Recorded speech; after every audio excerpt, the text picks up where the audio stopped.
everyone, Pat's Cosplay here. In today's video, I'm going to show you guys how to make the Winter Soldier arm from Falcon and the Winter Soldier. Let's go. That shield doesn't belong to you. Yeah. So before we actually get started, I have made a template for this that you guys can purchase. Link is in the description of this video. You can get it, follow this tutorial, and make your own Bucky arm. The only materials you're going to need for this is going to be EVA foam, a crafting knife of some sort. A wood burner helps. It's not necessary, but it definitely does make it look a lot better, as well as some silver paint, some clear coat, as well as a gold marker from the dollar store. Alright, to start off, you're going to want to take the template and transfer it over to 6mm EVA foam. Make sure you get all of the cuts in the actual positions because that's where the foam is going to bend and you're going to attach to make a nice sort of bevel to go around your shoulder. After you are done that, cut it on out with your craft knife. Make sure to get all of those cuts on the sides. Where I'm cutting horizontally, those are going to be pieces where the actual shoulder bends over and goes over the top of your shoulder. I'm just using super glue to attach everything together. You can use whichever glue you like. This is just what I prefer to use. When closing the forearm piece of it, leave the ends of it a little bit not attached. That way you can slide your arm in and out and attach a piece of Velcro so that you can close it once you have everything on and it's a nice tight fit. Again, I'm using super glue on the top part here. That's just what I like to use. It's very nice. Make sure you use a heat gun to get those bevels very nice and round. When you're attaching the two pieces, make sure you use a heat gun to heat it up first so that it's able to move and bend a lot easier. That way you're not fighting against the foam when trying to glue it.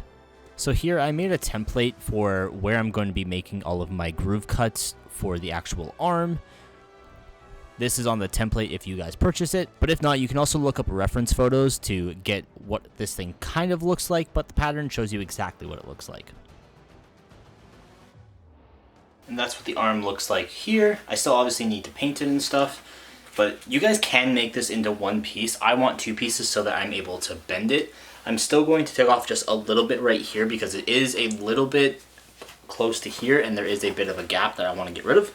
So I'll probably just kind of trim that down when I'm sanding it so that I can make this fit just a little bit better. But overall, pretty darn good. I really like it. There are like anywhere right here where you see these lines, that just needs to be filled in and then sanded, and it'll look absolutely fantastic. So let's go ahead and take this out for some sanding. Alright, so I've decided to use a soldering iron to make these lines a lot more like visible and showcase what it can be done. So if you guys have one of these, it's really great. It's not 100% necessary, but it's just going to make it look a lot better. For an example, here we go. All you do is you press it down, and then you follow the lines. Go nice and slow.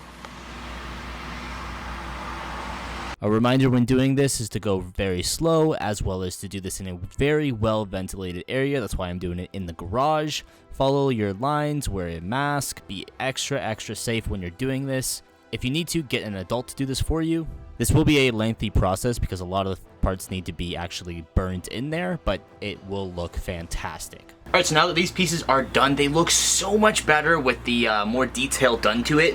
When I paint this, it's going to look even better. With that being said, let's go ahead and put a clear coat on this, like a leak seal or a plasti dip, whichever one you guys want to use. Right now, I'm going to be using leak seal, and then after that, we're going to paint this guy up for you guys. Let's go. Alright, so to start off, we're going to be using the gloss navy blue. This is the same paint I used for the Captain America helmet. In a lot of photos on the Bucky arm, they're like 3 different colors. One is like really silver, one's like black, and then one's like a blue. So I'm just going to coat this underneath with a blue tone once or twice, and then throw a glossy dark silver, I believe is what I got, to go over top of this. It's going to make it look really nice overall. I used about 3 coats of the blue paint to get a nice, very baseline coat of what's going to be underneath. After that, I used a silver paint, just 2 coats of it, very lightly to get a little bit of the blue shine underneath it in the right lighting. For my marker, I got this marker from the dollar store, and it just was like the perfect gold. So I was like, you know what, I'm going to try it out, and was instantly satisfied with it, and just went along, did as straight of lines as I could, and it turned out absolutely fantastic. Alright, and after all of that, you should have yourself a Bucky Winter Soldier arm. Look at that. So you can make this one piece if you would like. I wanted it so that I could still bend my arm and it makes my arm actually able to be used. But if you wanted to, you could just not cut this part here, just attach the two templates together and make one arm. This is a very like easy and cheap costume to make because I mean it's just his arm and then like a leather jacket on top of it and you're set, you're Bucky. So if you love the Falcon and the Winter Soldier, this is the perfect cosplay for you. That's gonna wrap up today's video. If you guys enjoyed it, be sure to leave this video a big thumbs up. If you guys have any comments or concerns, please leave them down below. I'd be happy to answer them for you. Thank you guys so much for watching, and I'll see you guys next time. I'm Captain America now.